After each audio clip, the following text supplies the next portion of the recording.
On a very different note, Australia's biggest gathering of tattoo artists doesn't happen in Sydney, Melbourne or even Auckland. Instead, recently 160 tattoo artists from all over the world flew to New Plymouth.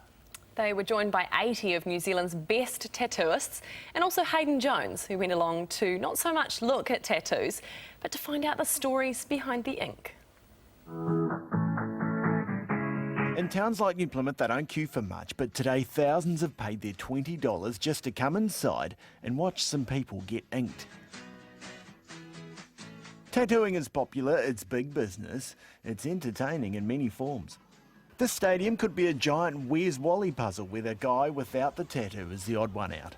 That guy is me. I'm what they call a blank canvas, no tattoos, and so far not tempted just yet. May get some barbed wire down here. But I've come not for the tattoos, but for something else. Frankenfurter from Rocky Horror Picture Show. David Bowie from The Labyrinth. Oh, that one, that's my dad. Don't ask me why he has 4 eyes, I don't know why. From a video game, it's got my parents' names in it, Nancy and Daniel. So as a journalist, I believe that everyone's got at least one good story in them, right? Therefore, at a tattoo festival, every tattoo must also have a story. In booth 38, Guy Coldscreen shouldn't look nervous, maybe it's us.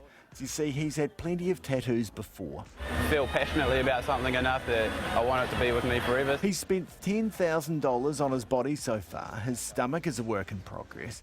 The back of his knee, a sensitive area. Probably the worst I've had so far. Couldn't walk for a week. Today's project is his grandma Rui. He wants her attached to his thigh. I hung out with her a lot growing up, so she taught me a lot of values. I was happy to have her on me forever. Rui died a few years ago.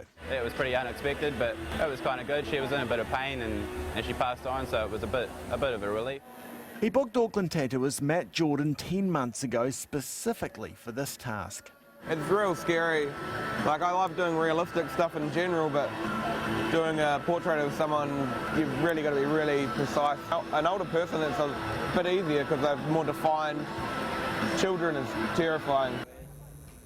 Right by the front door, we find Fred Lund. He's chosen abstract tattoo artist Run. I call it abstract noir, but that was purely made up by me so that it sounded fancy. See it in magazines now in America and Europe, and it's like abstract noir, and I'm like, I made that up when I was drinking. Run wanted to be a Formula One driver, then a rock star. He became a tattoo artist. They'll come to me like Fred did and go, oh, I want it this big, and I am now doing it this big. Fred's getting his arm decorated in honour of his 2 daughters. Yeah, it's really odd, not everyone will do it. It also marks a step for me, a stage for me, a personal stage. He helped deliver his children. 4 years ago it was Margot. Last year, Amelia. You can't explain it. Yeah, your heart explodes.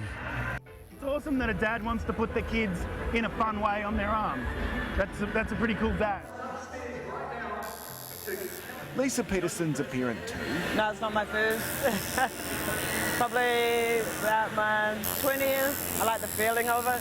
She marked her daughter Casey's 18th birthday by getting a tattoo, both of them together. Birds they got.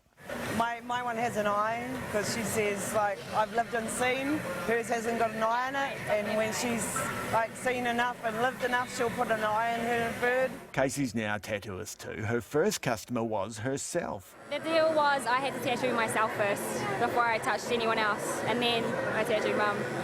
Oh, it's a dream, it's a dream. As Guy Coldscreen enters hour 3, his nana is starting to take shape. And across from Guy is Poto Katani, a grandmother who's getting a tattoo on her ear. I have 3 grandsons, but I have recently lost one. His name was Jamie. He was a stillborn. For me, having them on my ears and around my ears, I carry them wherever I go. Hayes Copper is the artist. I'm 24.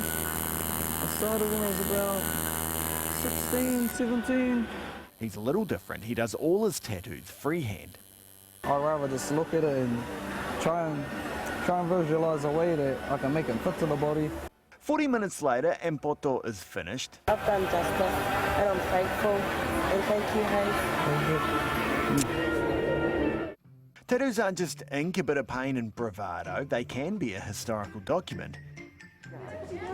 A mark on someone of someone else's life, or lives, little lives even. Like Fred's daughters, Margot and Amelia, who run their dad's French bakery and are now on his arm forever. That's me and Amelia. It wasn't meant to be that big. I got talked into expanding the size of it, and yeah, very thrilled with it, absolutely. It's not going anywhere. And the day after 7 hours on a tattoo table, Guy Coldstream is moving fine and back to show us his efforts. I'm pretty stoked, to be honest. I think it can get much better than that. Guy drove 4 hours from Dannyvark to New Plymouth to get his nana put on his thigh. He's not finished, of course. He's got some blank canvas on his right leg and a healthy imagination. It's all you need.